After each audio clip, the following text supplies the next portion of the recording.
नमस्कार, मैं हूं श्रद्धा। आप देख रहे हैं भारत एक्सप्रेस। धर्म आस्था का विषय है। धार्मिक कथाएं समाज को सही दिशा देने और अपने धर्म पर गर्व करने का एक अच्छा जरिया है। इसे तोड़ मरोड़ कर पेश करने की किसी को भी इजाजत नहीं है।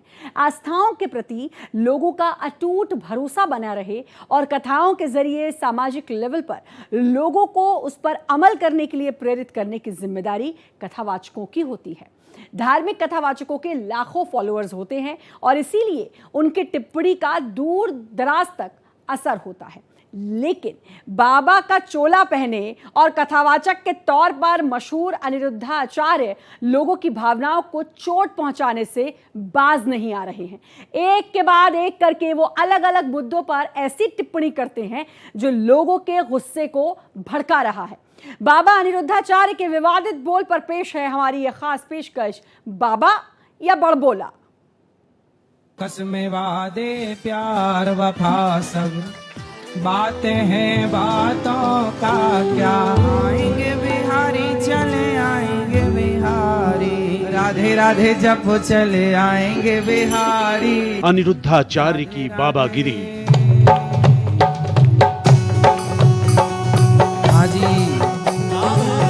आचार्य का चोला बड़बोला। तुम आया हो कि आई हो, कन्फर्म करो क्या हो। राधे राधे हो, राधे राधे जब चले आएंगे बिहारी। धार्मिक प्रवचन, बेतुके वचन। मान मेरा कहना नहीं तो पछताएगा। आजकल बहुत सारी लड़कियां ना लड़कों को फंसाती हैं। शादी कर लो फिर तलाक का केस लगा दो, 10-20 लाख रुपए अंदर कर लो। आस्था से खिलवाड़ लगातार। मैंने कहा तुमने अपनी माँ का राधे राधे हो, राधे राधे जब चले आएंगे बिहारी। दांत दिखाओ अपने दांत ऐसे। अरे थोड़ा ज्यादा मेकअप कर दिया करो। मोगैम्बो खुश हुआ है।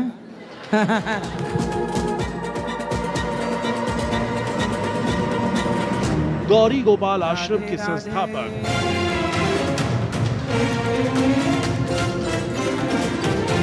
तुम ना बोलना, ऐसे मैं ही बोल सकता हूँ। विवादों से नाता धार्मिक कथावाचक। पत्थर फेंकने के संस्कार हमारे हैं।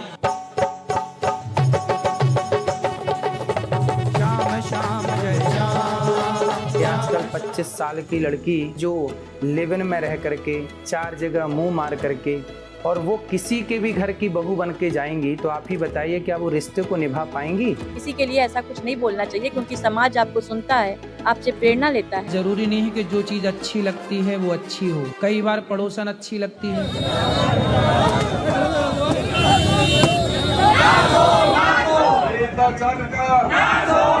अगर वो चरित्र बताते हैं तो महिलाओं का ही बताते हैं, गिरफ्तारी चाहते हैं उनकी। राधे राधे जब चले आएंगे बिहार, राधे राधे जब चले आएंगे बिहारी।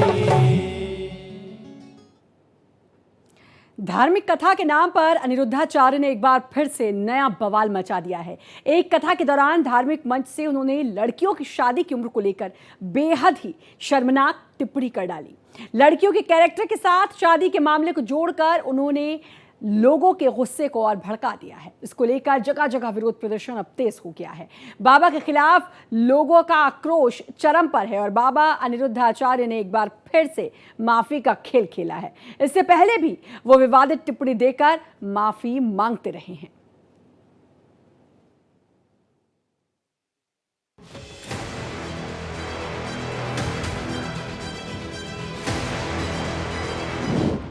बाबा के विवादित बोल। लड़की 14 साल की होगी और 14 साल की कोई लड़की आपके घर दुल्हन बन के आ जाएगी तो उस समय तो वो बच्ची होगी। क्यों? क्योंकि अब लड़कियां लाते हैं 25 साल की। अब 25 साल की लड़की 4 जगह वो मुंह मार चुकी होती। अनिरुद्ध राम तिवारी से अनिरुद्धाचार्य बने मशहूर कथावाचक वृंदावन में गौरी गोपाल आश्रम के संस्थापक हैं।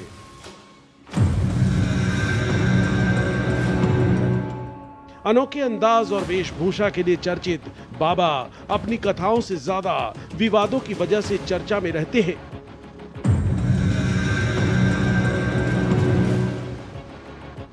सोशल मीडिया पर करोड़ों फॉलोअर्स के जरिए करोड़ों की कमाई करने वाले बाबा इस बार महिलाओं पर गंभीर टिप्पणी करके एक बड़ी मुसीबत मोल ले चुके हैं। लड़की 14 साल की होगी और 14 साल की कोई लड़की आपके घर दुल्हन बन के आ जाएगी तो उस समय तो वो बच्ची होगी। क्यों? क्योंकि अब लड़कियां लाते हैं 25 साल की। अब 25 साल की लड़की 4 जगह वो मुंह मार चुकी होती।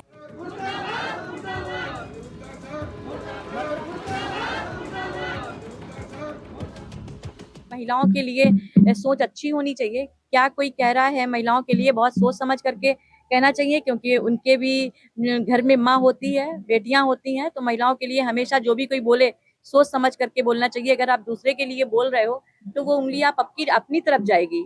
आपकी माँ होती हैं, आपकी बेटियां होती हैं, और हर व्यक्ति एक जैसा नहीं होता। आपका तो समाज को सुधारने का दायित्व आपका है। आप ऐसी बातें बोलिए जिससे समाज क्या सीखे आपसे। तो ऐसी कोई बातें अगर किसी ने कही हैं तो बिल्कुल भी अनुचित हैं। किसी के लिए ऐसा कुछ नहीं बोलना चाहिए, क्योंकि समाज आपको सुनता है, आपसे प्रेरणा लेता है। तो कोई भी अगर व्यासपीठ पे बैठता है तो उसको इस तरह का बोलना चाहिए जिससे समाज में एक अच्छा संदेश जाए। सोशल मीडिया पर करोड़ों फॉलोअर्स के जरिए करोड़ों की कमाई करने वाले बाबा इस बार महिलाओं पर गंभीर टिप्पणी करके की उम्र और उनके चरित्र को लेकर आपत्तिजनक टिप्पणी के बाद अनिरुद्धाचार्य के खिलाफ महिलाओं और सामाजिक संगठनों ने इस बार जबरदस्त विरोध दर्ज किया। इस बयान के बाद मथुरा की महिला वकीलों ने बाबा की गिरफ्तारी की मांग की।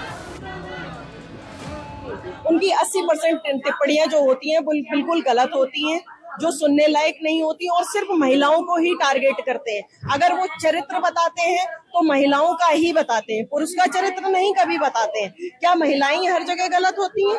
14 साल की उम्र में लड़कियों की शादी कर देने से क्या चरित्र सही हो जाएगा? के पहले तो वो जाके कहीं पढ़ के आए, उसने पता नहीं माँ के पेट से जन्म लिया है या किसी राक्षस के पेट से जन्म लिया, उसको ये नहीं पता कि उसको माँ बहन की क्या इज्जत करनी चाहिए, उसको ये नहीं पता।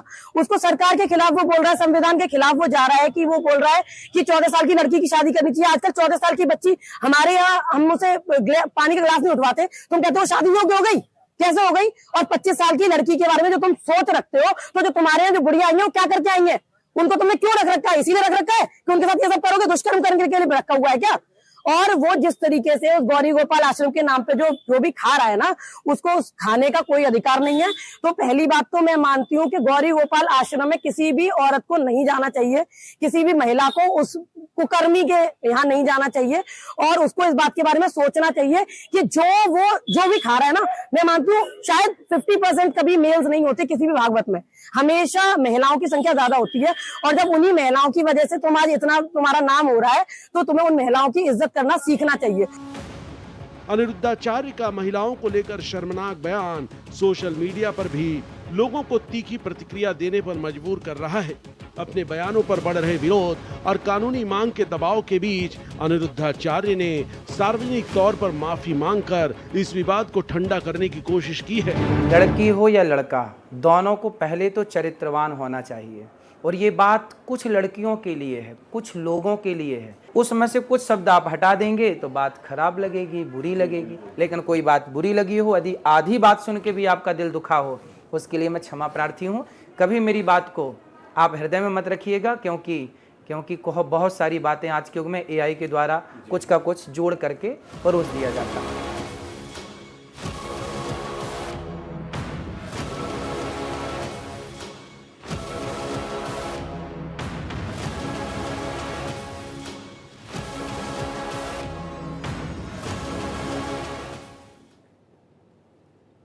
बाबा अनिरुद्धाचार्य देश के मशहूर और सफल भागवत कथावाचकों में से एक माने जाते हैं। उनकी कथाओं को सुनने के लिए लाखों लोग इकट्ठे होते हैं। वो कथाओं को दिलचस्प बनाने के लिए ग्रंथों में दी गई जानकारी को भी अपने तरीके से पेश करने की कोशिश करते हैं और विवाद पैदा करते हैं। बाबा अनिरुद्धाचार्य की कथाओं से ज़्यादा उनके विवादों के चर्चे होते हैं। एक कथा के दौरान तो वो सारी सीमाओं को लांघ गए। उन्होंने ग्रंथों का हवाला देते हुए भगवान कृष्ण और भगवान शंकर के बीच एक अलग ही तरह का रिश्ता बताकर लोगों की भावनाओं को भड़काने का भी काम किया था। तेरे कांटों से भी प्यार, तेरे फूलों से भी प्यार। कथाओं से ज्यादा विवाद। एक आदमी हमसे बोला कि महाराज जी, आप लोग गाय को माता कहते हो तो भैंस को बुआ कह सकते हो आप लोग? हमने उसे बिठाया, हमने उससे कहा बेटा ये बताओ, उसने कहा महाराज जी दूध गाय भी देती है, दूध भैंस भी देती है। हमने बिठाया, हमने कहा ये बताओ तुम्हारी बहन है? बोला है। मैंने कहा तुम्हारे भांजे हैं? बोला है। मैंने कहा तुमने अपनी माँ का दूध? बोला माँ का पिया। मैंने कहा दूध तो तुम्हारी क्यों पिया है? बाबा अनिरुद्धाचार्य अपनी कथाओं से ज्यादा विवादों में घिरे रहना पसंद करते हैं। ये महज इत्तेफाक नहीं है कि उनकी कथाओं में जो चर्चा होती है वो बवाल मचाने वाला होता है। दरअसल बाबा पुराणों और धार्मिक ग्रंथों की कथाओं में भी अपने हिसाब से छेड़छाड़ करने के लिए मशहूर हैं। आजकल बहुत सारी लड़कियां ना लड़कों को फंसाती हैं। शादी कर लो, फिर तलाक का केस लगा दो, 10-20 लाख रुपए अंदर कर लो, फिर दूसरे से शादी कर लो, तलाक ले लो, फिर पैसे अंदर कर लो। साल में 1-2 शादी हो गई तो 40-50 लाख का जुगाड़, कुछ करना धरना नहीं। बढ़िया धंधा, अच्छा है। उन्होंने एक कथा के दौरान भगवान शिव को कृष्ण का साला बता दिया था। इससे संत समाज नाराज हो गया। महामंडलेश्वर स्वामी रामेश्वरानंद ने अनिरुद्धाचार्य को ग्रंथ पढ़ने की सलाह दी थी। उन पर सस्ती लोकप्रियता हासिल करने का आरोप लगा।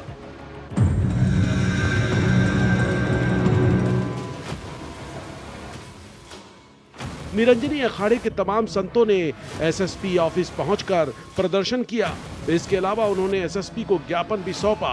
परम ज्ञान आश्रम के साधु संतों ने एसएसपी से कथा पर प्रतिबंध लगाए जाने की मांग की। ये अनिरुद्धाचार्य ने पहले भी ऐसी अभद्र टिप्पणी की थी, आज भी वो कर रहे हैं। जब लोगों के पास अरबपति खरबपति बहुत धन दौलत आ जाती है तो उनको अहंकार हो जाता है। वो अहंकार तो रावण का भी नहीं रहा। अनिरुद्धाचार्य के जो टिप्पणी की है वो बहुत ही निंदनीय है, अशोभनीय है। तभी संत समाज इस अभद्र टिप्पणी की निंदा करता है और उनको जल्द से जल्द माफी मांगनी चाहिए। महिलाओं के बारे में, मातृ शक्ति के बारे में इस प्रकार का कहना ये तो बहुत ही दुखद है और सनातन धर्म के विपरीत है। ग्रंथों को तोड़ मरोड़ कर पेश करने के लिए बाबा अनिरुद्धाचार्य पहले बयान देते थे और विवादों के गहराने पर माफी मांग लेते थे। अपने ही बयानों पर पहले वाहवाही बटोरने के बाद विवादों के चलते माफी मांगने का भी ये उनका पहला मामला नहीं है। और एक पूज्य संत जी ने कहा कि आपने शिव जी के ऊपर कुछ कहा, ऐसी कोई भी बात मेरे संज्ञान में अभी तक आई नहीं विशेष रूप से। और यदि मेरी वाणी से किसी का दिल दुखा है, मेरे संतों का दिल दुखा है, संतों का दिल दुखना मतलब भगवान का दिल दुखना, संत भगवान का ही पर्याय है, तो मैं सभी संतों से ये दास अनिरुद्ध आप सभी संतों के श्री चरणों में अपना मस्तक रखकर करोड़ों करोड़ बार क्षमा प्रार्थना करता हूँ। यदि इस दास से ये अनिरुद्धाचार्य बार बार गलती करता है और हम आपके बच्चे हैं, हम गलती नहीं करेंगे तो कौन गलती करेगा? गलती तो बच्चे ही कहते हैं, गलती तो बच्चे ही करते हैं। और मेरी तोतली वाणी से यदि कोई आप में से किसी भक्तजन का, संत जनों का दिल दुखा हो तो करोड़ों करोड़ों बार क्षमा प्रार्थी दंडवत प्रणाम संतों के चरणों में इस दास को क्षमा कीजिएगा।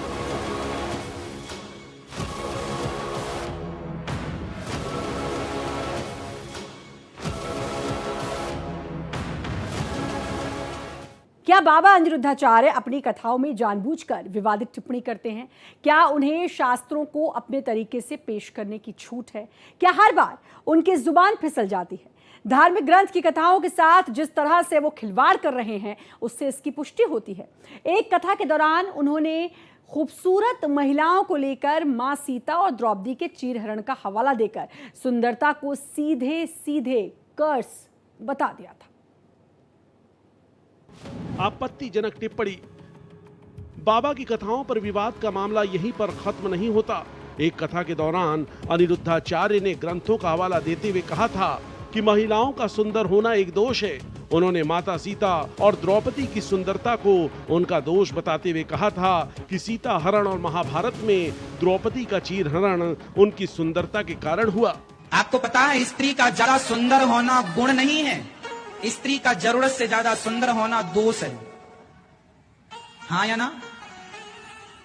नहीं समझ में आई? हम समझाते हैं। माता सीता का हरण क्यों हुआ? क्योंकि वह जरूरत से ज्यादा सुंदर थी। द्रौपदी की भरी सभा में साड़ी क्यों खींची गई? क्योंकि द्रौपदी भी जरूरत से ज्यादा सुंदर थी। इस विवादित बयान के बाद जगह जगह कथावाचक अनिरुद्धाचार्य के खिलाफ विरोध प्रदर्शन हुआ। संगठनों ने उनके खिलाफ रिपोर्ट दर्ज कराने और उनकी गिरफ्तारी की मांग की थी। देखिए, जो अनिरुद्धाचार्य ने सीता मैया और द्रौपदी पर जो कमेंट्स किए हैं वो बहुत ही निंदनीय हैं, बहुत ही शर्मनाक हैं। हम इसकी हिंदू महासभा की तरफ से निंदा करते हैं और ऐसे उसके हम वीडियो वगैरह देख रहे हैं, उसका सबूत मांग रहे हैं और उसके खिलाफ हम FIR कराएंगे और अपने हिंदू महासभा के जो पूरे देश में उनके जगह जगह पुतले फूंके जाएंगे। उनके विरोध में जो भी कानून कार्रवाई होगी वो हिंदू महासभा करेगा। अनिरुद्धाचार्य के विवादित बोल पर सोशल मीडिया पर भी जबरदस्त विरोध हुआ था। धर्म ग्रंथों को अपने तरीके से पेश करने के चलते उन पर वृंदावन कोतवाली पुलिस में केस भी दर्ज किया गया था। ऐसे अनिरुद्धाचार्य जो ऐसी बातें करता है, व्यासपीठ पर बैठ करके जो महिलाओं का अपमान करता है, जल्दी से जल्दी इसको गिरफ्तार किया जाए ताकि माफी तो हर जगह मांग लेता है, इसको कभी जोर पड़ता है तो जब माफी मांग लेता है, तो माफी मांगना ही कोई दंड नहीं है। इसके खिलाफ एक कार्रवाई की जाए, नहीं तो हमारा पूरे ब्रज मंडल के अंदर इसके खिलाफ आंदोलन चालू रहेगा। आस्था और अंधभक्ति के बीच एक महीन रेखा है और जब धर्म के मंच से नारी के सम्मान पर चोट होती है तो सिर्फ विवाद नहीं उठते बल्कि पीढ़ियां भ्रमित होती हैं। संत अगर भटके तो शिष्य दिशा कैसे पाएंगे? ऐसे में ये सवाल भी जरूरी है। सवाल नंबर 1, क्या वक्त नहीं है कि प्रवचन से पहले विचार हो? सवाल नंबर 2, क्या अब संतों को समाज शास्त्र और संविधान की भी शिक्षा लेनी होगी? सवाल नंबर 3, क्या नारी शक्ति पर बोलने से पहले उन्हें महिलाओं से संवाद नहीं करना चाहिए? राधे राधे जपा करो, कृष्ण नाम रस पिया करो। बाबा अनिरुद्धाचार्य अपनी कथाओं में तमाम मुद्दों पर अपनी बेबाक राय देते हैं और यहीं से विवाद शुरू होता है। वो सिर्फ महिलाओं को लेकर ही टिप्पणी नहीं करते हैं बल्कि वो दूसरे मुद्दों पर भी बोलने से परहेज नहीं करते हैं। अपने बड़बोलेपन के चलते वो कई बार विवादों में घिर चुके हैं और हर बार माफी मांगकर पल्ला झाड़ लेते हैं। लेकिन बाबा अनिरुद्धाचार्य का बड़बोलापन कम होने की बजाय बढ़ता ही जा रहा है। बाबा का बड़बोलापन। अनिरुद्धाचार्य अपने बड़बोलेपन से विवादों को पैदा करते हैं, हर विषय पर बोलकर बुरे फंस जाते हैं। अनिरुद्धाचार्य ने महर्षि वाल्मीकि के संत बनने से पहले के जीवन पर भी विवादित टिप्पणी करके बड़ा हंगामा खड़ा कर दिया था। रत्नाकर नाम का एक डाकू था, वह रास्ते से निकलते हुए लोगों को लूट लिया करता था। वही रत्नाकर नाम का डाकू नारद जी के कहने पर, जब उसने नारद जी ने कहा कि आपने जो पाप किया है उसका दंड कौन भोगेगा, तो उस रत्नाकर ने कहा कि हमने जो पाप किया है वो हमारे अपने भोगेंगे, है ना, वो हमारे अपने भोगेंगे। रत्नाकर ने जाकर पूछा क्या तुम्हारे अपने भोगेंगे? उन्होंने मना कर दिया। तब नारद जी ने कहा तेरे पापों का दंड तुझे भोगना पड़ेगा। तो वह रत्नाकर था, पर मेरे मुंह से ये निकल गया कि वह वाल्मीकि जी थे। महर्षि वाल्मीकि के वीडियो पर लोगों ने सख्त एतराज जताया। एक व्यक्ति ने बकायदा पंजाब के लुधियाना में अनिरुद्धाचार्य के खिलाफ धार्मिक भावनाओं को ठेस पहुंचाने की शिकायत दर्ज कराई थी। लोगों की भावनाओं को ठेस पहुंचाने के इस मामले के गरमाने के बाद एक बार फिर से बाबा ने अपना चोला बदला और सार्वजनिक तौर पर माफी मांगकर इस मामले को ठंडा कर दिया। उन्होंने वाल्मीकि समाज से माफी मांगी थी। मेरे से गलती ये हो गई कि मैंने दोनों को जोड़ दिया और दोनों को जोड़ के एक कह दिया, वो अपराध मेरे से हो गया। तो मैं अपने वाल्मीकि समाज के सभी भाइयों से जो मेरे भारत में रहते हैं, भारत के बाहर रहते हैं, मेरी बहनें, वाल्मीकि समाज की बहनें, वाल्मीकि समाज के भाई, मैं आपका दिल दुखाना नहीं चाहता। माना कि मेरे से अपराध हुआ है, मैं इसके लिए क्षमा प्रार्थी हूँ। मैं इन कथाओं को कई बार अलग अलग भी सुनाया हूँ, पर क्या किसी कारणवश वह दोनों कथा जुड़ के एक हो गई। कथा और घटनाओं को एक साथ जोड़कर लोगों को प्रभावित करने के चक्कर में बाबा अनिरुद्धाचार्य तमाम दायरों को लांघने से परहेज नहीं करते हैं। जयपुर में एक कथा के दौरान लड़कियों के साथ होने वाले अत्याचार को लेकर अनिरुद्धाचार्य ने लोगों को संदेश देते हुए कहा कि कि अगर बेटियों को 35 टुकड़े होने से बचाना है तो उन्हें संस्कारवान बनाना होगा। बच्चों को संस्कारित नहीं करने के लिए उन्होंने माता पिता को भी जिम्मेदार ठहराया। बाबा निरुद्धाचार्य लगातार अपने बयानों से विवादों में घिरते रहे हैं। उनके बयानों को लेकर न सिर्फ लोगों में गुस्सा बढ़ता जा रहा है, बल्कि साधु संत समाज ने भी उनके खिलाफ हर तरफ से मोर्चा खोल दिया है। उन पर सनातन धर्म के साथ खिलवाड़ करने के आरोप लग रहे हैं और उनकी धार्मिक सामाजिक टिप्पणी को गैर जिम्मेदाराना करार दिया जा रहा है। उनके विवादित बयानों को लेकर उनकी कथाओं पर रोक लगाने की मांग भी तेज होती जा रही है।